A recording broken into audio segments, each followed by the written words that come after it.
Okay, guys, so this is chapter 10. And the last chapter before this first exam unit is done. So our next exam is coming up. And this chapter is all about the endocrine system, which is exciting for me, hopefully for you too, because I have done my PhD work in some endocrinology. So here we go.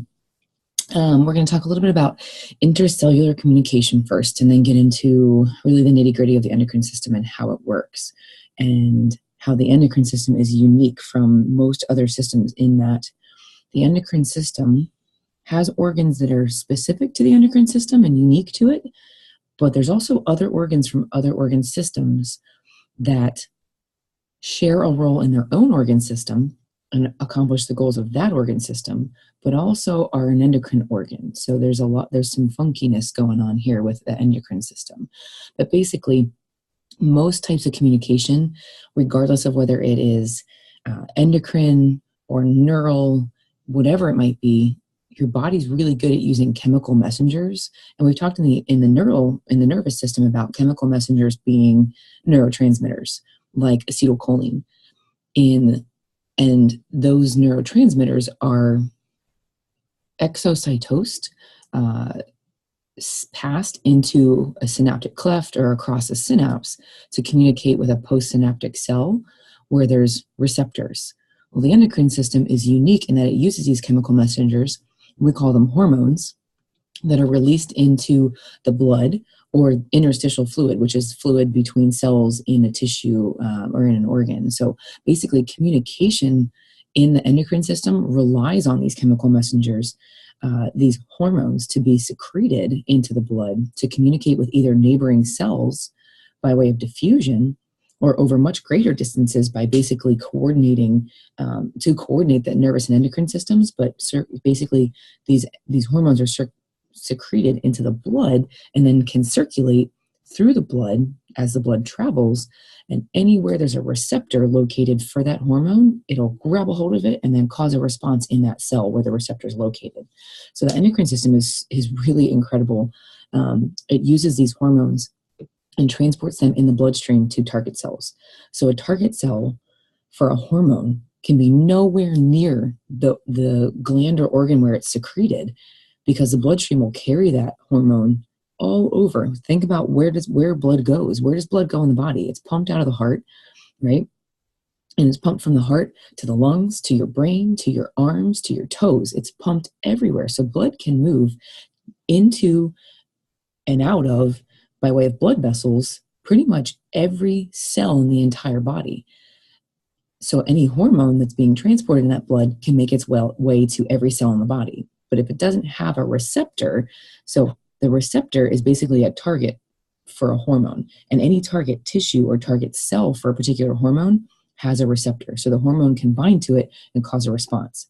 If a cell or an organ or a tissue does not have a receptor for a hormone, that hormone has no way to impact that cell or that tissue. So these hormones have to have receptors to bind to, and that hormone binding to a receptor tells that cell that it needs to do something. And we'll talk a little bit about those things and what happens in consequence to hormones binding to receptors as we go. But this basically provides not only long-distance communication, but long-term communication. And hormones are divided into three groups based on their chemical structure. And we're not going to spend much time on this because I really want to focus this chapter on the global effects, the kind of overall macro effects of the endocrine system. So we're gonna glaze over some of the some of the small details to focus our time on some of the bigger picture stuff. But amino acid derivatives are basically like one category of hormones. Peptide hormones are another type, so protein kind of based hormones, and then lipid derivatives. So lipids are fats. Remember that cell membranes are derived from phospholipids. They're a phospholipid bilayer. So lipid hormones or lipid derivative hormones are like steroid hormones. And a steroid hormone, an example would be like testosterone in males or estrogen in females. Those are steroid hormones. And because they're lipid-based, they can actually squeeze through cell membranes and affect intracellular mechanisms, and their receptors are actually inside the cell as opposed to embedded in the cell membrane. whereas like peptide hormones would have a receptor on the surface of the cell as opposed to inside the cell, because those peptide hormones, they don't have any way to get through the cell membrane. The membrane's not permeable to them, so they have to have a receptor embedded in the membrane and bind to that receptor, and bind to the receptor in the extracellular side of the cell tells the inside of the cell, by way of the receptor activation, what's going on or what it needs to do. And the primary endocrine system organs, these are primary, not the only ones, but the primary endocrine organs are the hypothalamus. Think about where the hypothalamus is located, up in the brain, and very close by is the pituitary gland. And then a little bit farther away is thyroid and parathyroid glands. They're located right next to each other. Actually, they're associated with one another. Adrenal glands, and then the pancreas. Think about another job of the pancreas, though, and this is specific to a structure in the pancreas called the pancreatic islets. These are clusters of cells in the pancreas that have an endocrine function. There's another function of the pancreas we'll talk about later in the digestive system that has an exocrine function in relation to digestive system functions, like digesting food, right? Secondary endocrine organs. So these secondary are called secondary endocrine organs because they secrete hormones, but these are the organs I said that they don't have just one role in the endocrine system. So I'm going to flip back a page. These tissues only play a role in the endocrine system. So they are exclusive to this system. These on the next slide are not. So the heart, think about the major job of the heart in the cardiovascular system. It pumps blood, but there's hormones that are secreted from the heart that can regulate the amount of blood in our body, so blood volume. The thymus plays a heavy role in the lymphatic system. So that's its major system, but it also secretes hormones. So it's considered a secondary endocrine organ. There's digestive tract hormones. So like the small and the large intestine, well, the small intestine has cells that can secrete hormones. Particularly the proximal most portion of the small intestine, it's called the duodenum, has cells strewn throughout it. Same thing with the stomach, has cells that secrete hormones, but their major function is in the digestive system. Those organs can also secrete hormones. Fat tissue, adipose tissue. Don't you think that adipose tissue, you would hope that you think it doesn't do much, but it actually has a pretty big role in the body in general. But it can secrete hormones that regulate appetite. There's a hormone that adipose tissue secretes. It's called leptin, Leptin, leptin. That hormone helps regulate appetite, and it can tell your brain basically that you're full over a long period of time and don't need to eat more. So it helps regulate fat metabolism, but also appetite. There's other hormones secreted from there, like adipose tissue can actually secrete estrogen. Crazy, right? The kidney plays a major role in the urinary system, but it secretes tons of different hormones. Renin is one. Erythropoietin we'll talk about a little bit, that regulates blood cell production. It plays a role in activating vitamin D synthesis, which basically helps regulate calcium in the blood, and phosphate absorption in the intestinal tract.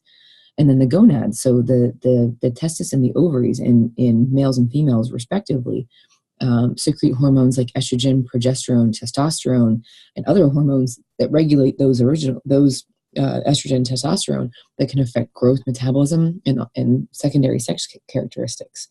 And also basically regulate activity in the reproductive system. So all of these tissues have their own job in their own system, but also serve as endocrine organs. So they're secondary. And there's an overview of where these are all located, right? So we've got a bunch of glands up here that we'll talk about, the hypothalamus and pituitary. There's a thyroid gland, thymus. Obviously, that's the heart, stomach, pancreas, adrenal glands, kidneys, gonads here in the male, and then the ovary in the female. So there's just lots of communication. And think about it, the brain uses hormone secretion to send hormones down to all these other glands to communicate to one another. So you can send a hormone secreted into the blood as a gland, and that hormone can be circulated all over the body to find its receptor. Say there's a hormone that's secreted from all the way up here in the pituitary gland. Well, it'll circulate through the blood and maybe bind to a receptor way down here on the adrenal gland and cause a response. It just depends on where those receptors are located.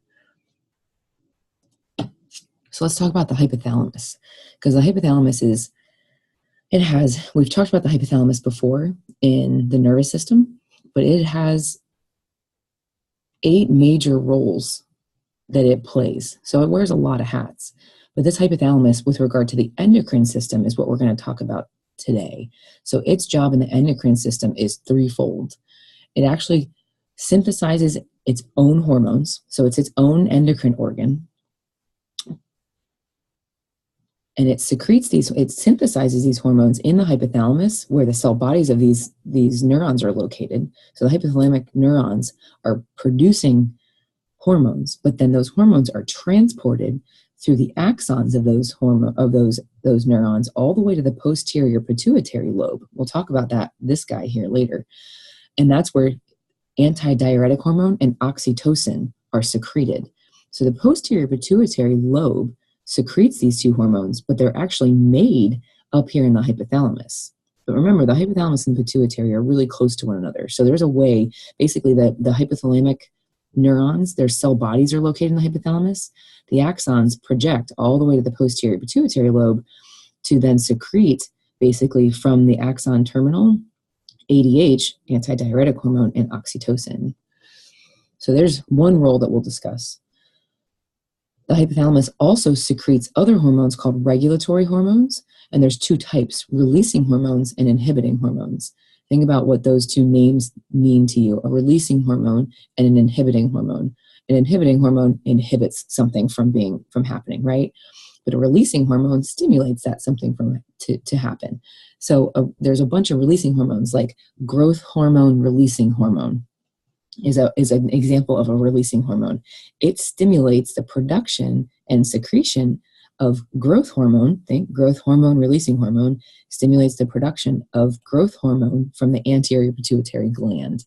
So there's receptors for growth hormone releasing hormone on the cells of the anterior pituitary gland.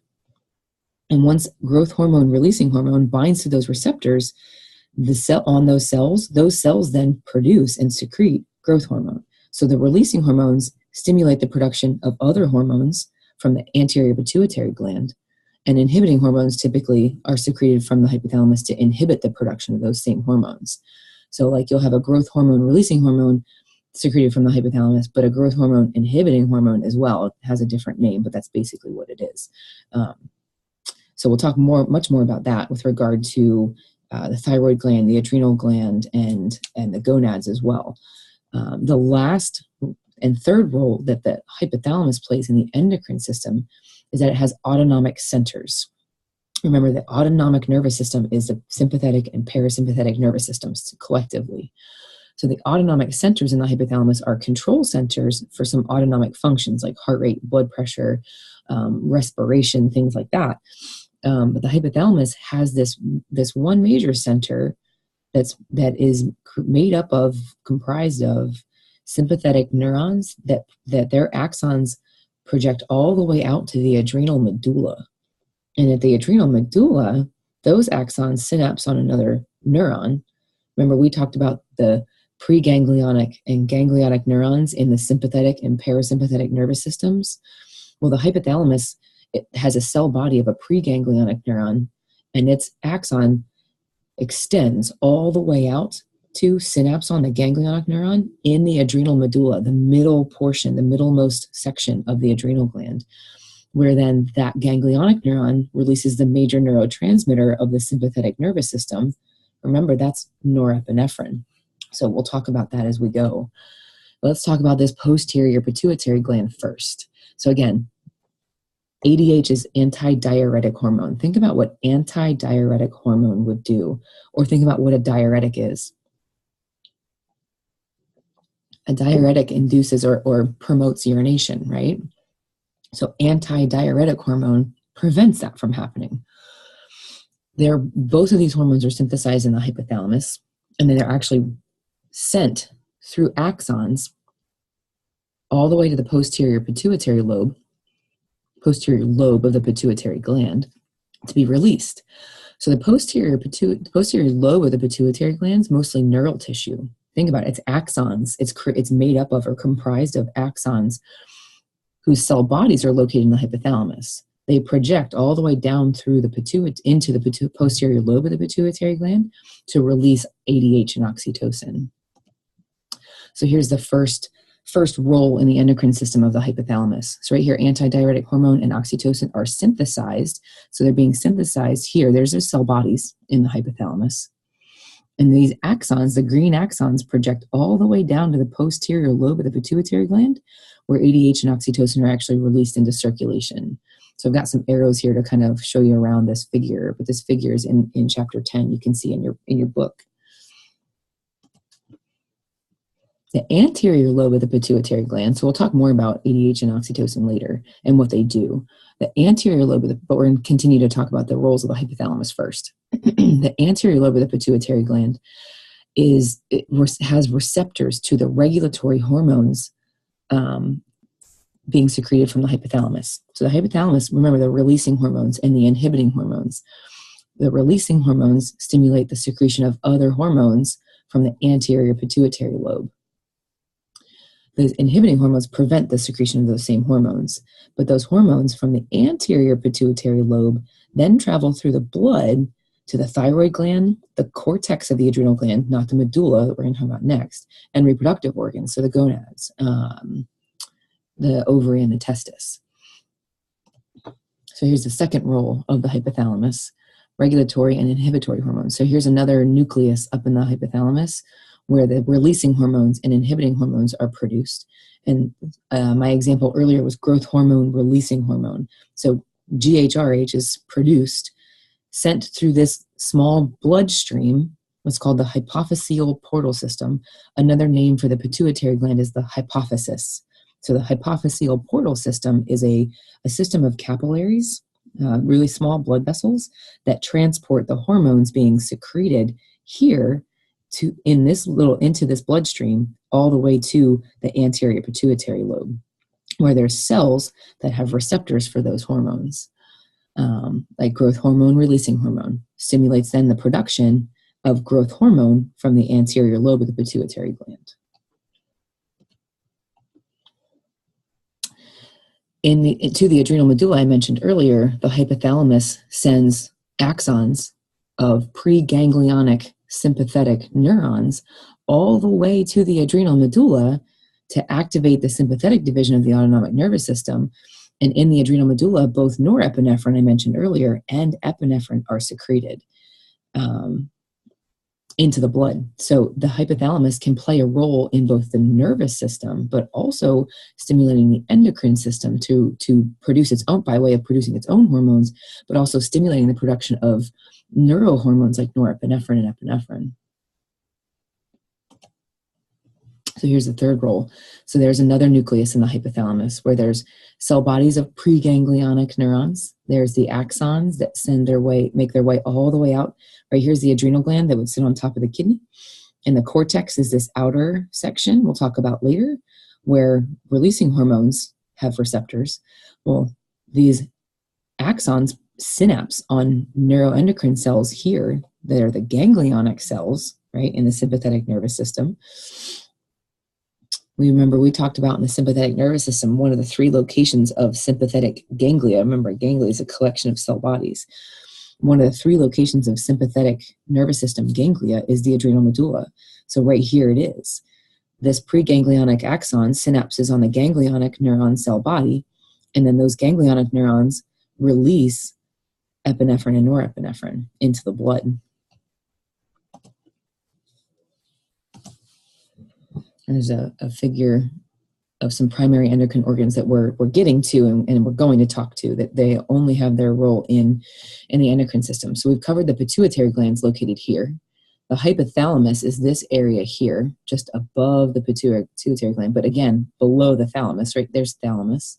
Hypothalamus is this area here, and it secretes hormones into or onto the pituitary gland.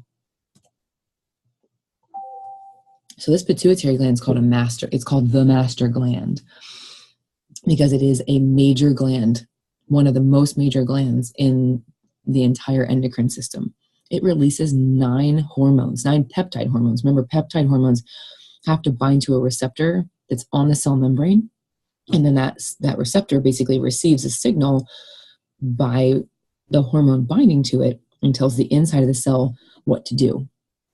7 of those 9 hormones are secreted from the anterior pituitary lobe, and only 2, remember, oxytocin and antidiuretic hormone, are released from the posterior pituitary.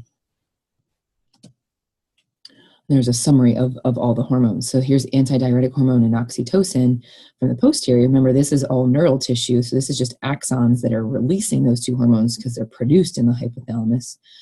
And then the other hormones, like the releasing hormones and inhibiting hormones, travel through that hypophyseal portal system to the anterior pituitary, where those releasing hormones stimulate the production of these 7 hormones, right? So this is thyroid stimulating hormone. Think this is a pituitary hormone. What's the target tissue of thyroid stimulating hormone? Right here is the thyroid gland.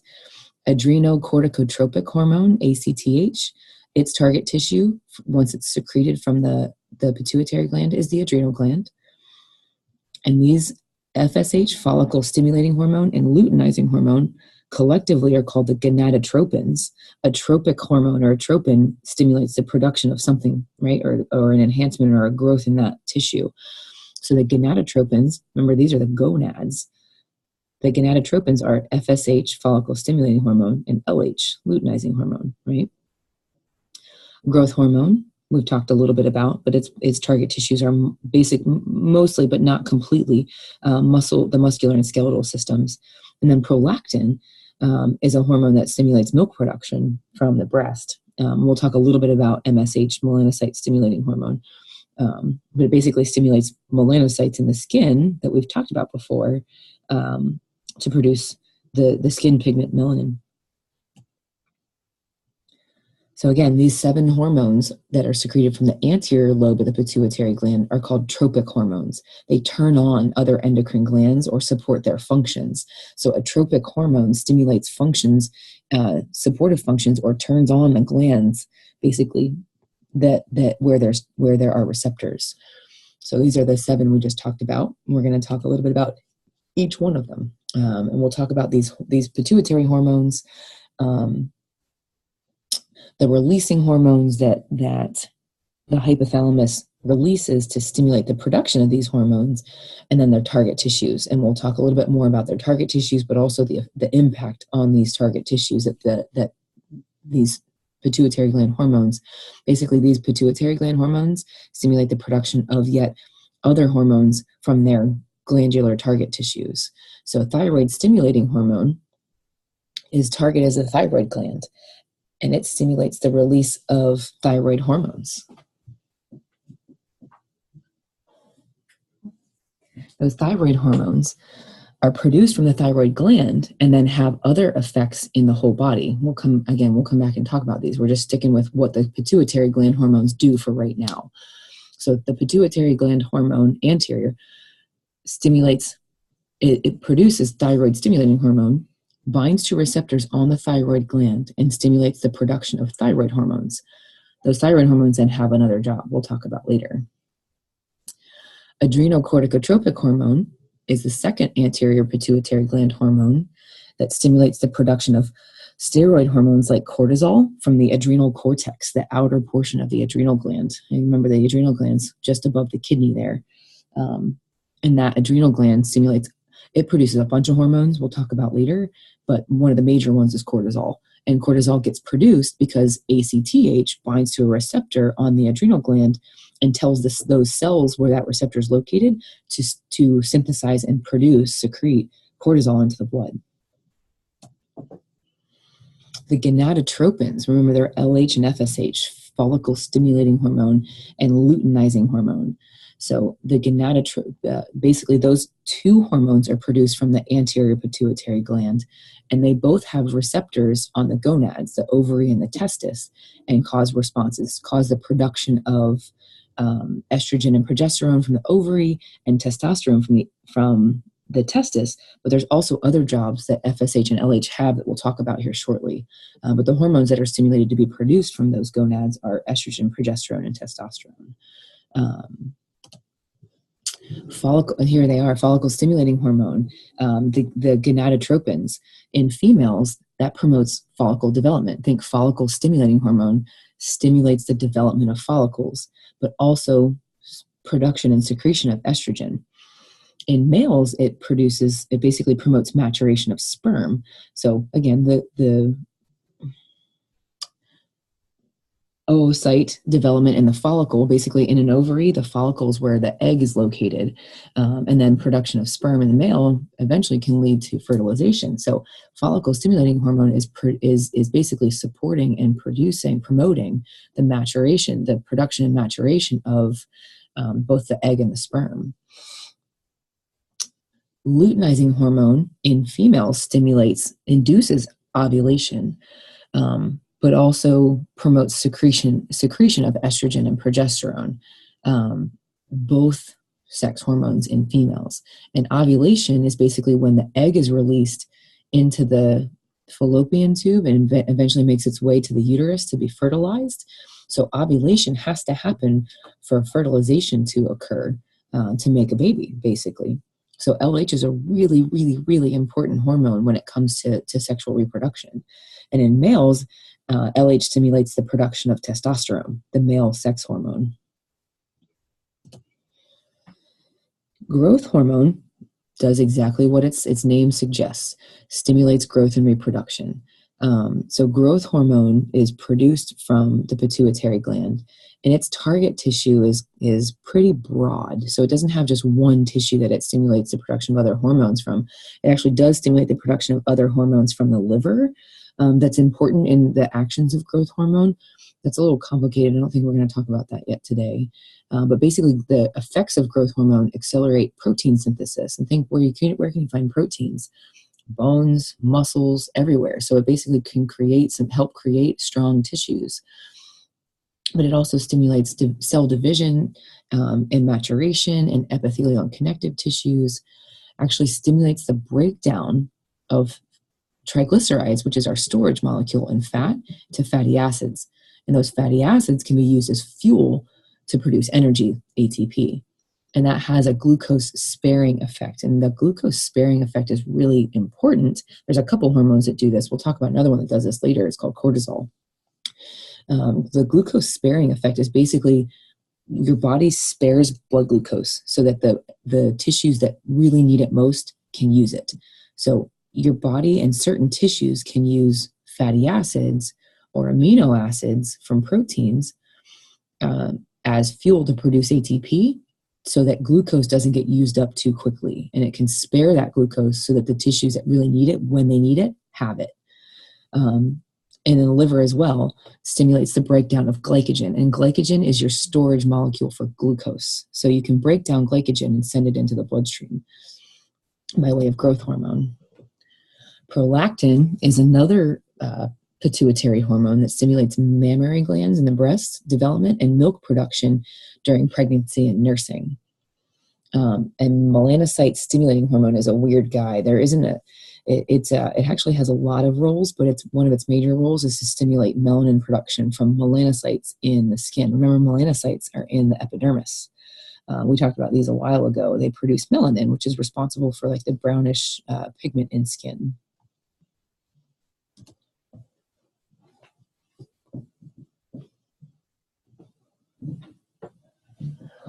So the posterior lobe of the pituitary gland, I mentioned earlier, has mostly just axons. Not completely, but mostly axons of hypothalamic neurons. So remember, the cell bodies of these hypothalamic neurons are located in the hypothalamus. The axons project, basically extend down through into the posterior lobe of the pituitary gland, and then release antidiuretic hormone, which is also called vasopressin. So if you see that in your book, that's the same thing as ADH and oxytocin.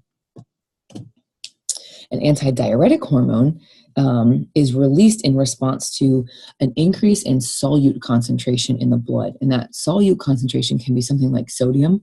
So its antidiuretic hormone is released when sodium ion concentration is way too high, or is too high.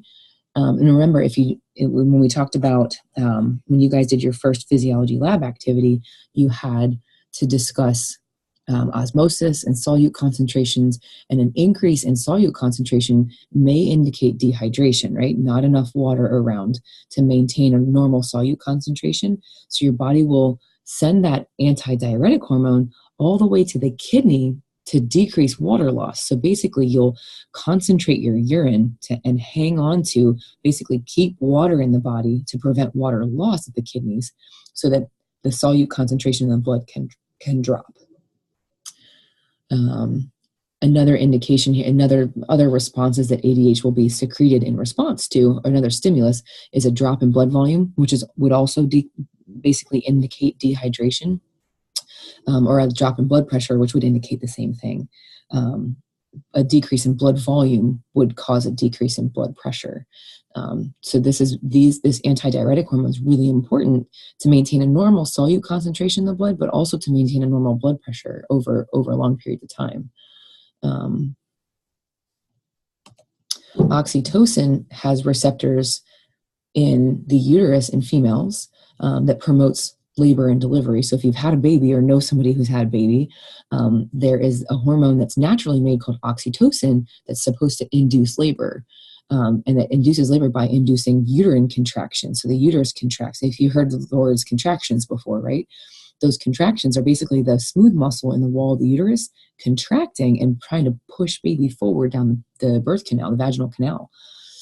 But if that's not enough, naturally, there's a synthetic form of oxytocin called Pitocin. So if you've ever, quote unquote, been induced into labor, they usually use this hormone that's been made called Pitocin. It's very similar to oxytocin, but it stimulates uterine contractions and then helps force baby out.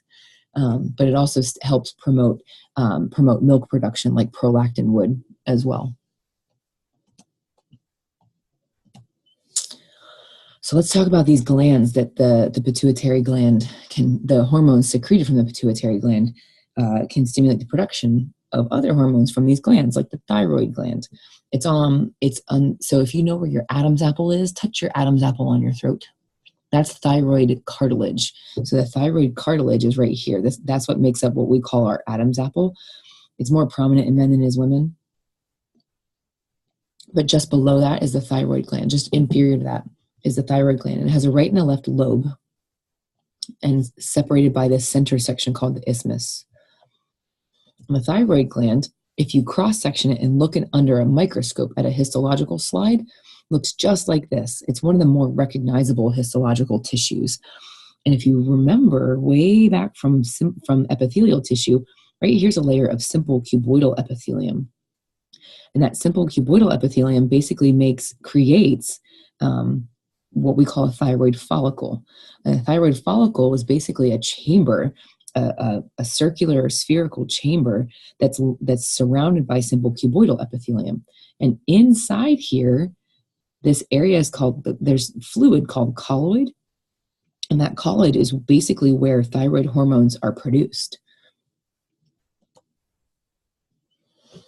Outside of these cells that create the follicles, so these follicular cells, the cells that create the thyroid follicle, are simple cuboidal epithelial cells. Well, there's other cells here that aren't part of the follicles called C cells or clear cells or parafollicular cells. There's 3 different names to these cells. C cells, because they're relative, they don't take up stain very well, so they're called clear cells. They're also called parafollicular, so around the follicles. Parafollicular cells, they're a little bit bigger than the cuboidal cells of the follicle. But you typically, if a cell is not part of the actual follicle, then it's likely a C cell. And these clear cells are a completely different kind of cell. They do not secrete thyroid hormones. What they do secrete is a hormone called calcitonin. And calcitonin is one of the 2 hormones in the body that helps regulate calcium. It's a really important hormone. We'll talk about later. So these thyroid hormones that are produced and secreted from thyroid follicles have a couple of effects on peripheral tissues. They raise metabolic rate. So think about what thyroid hormones do. A lot of students know that thyroid hormones stimulate metabolism. But what does that mean? So increasing metabolic rate means that you use more oxygen, you produce more energy, ATP, and use more energy, and you can even raise body temperature. So you raise your metabolic rate, increase heart rate and the force of contraction in the heart, which generally raises blood pressure. Increase sensitivity to sympathetic stimulation. So your cells are more sensitive to like norepinephrine. And then maintaining sensitivity to the respiratory centers to changes in oxygen and CO2. So your respiratory centers up in the brain are much more sensitive to changes in oxygen and CO2, can maintain them a little bit more tightly. These thyroid hormones also stimulate red blood cell production, basically, which enhances your body's ability to carry oxygen.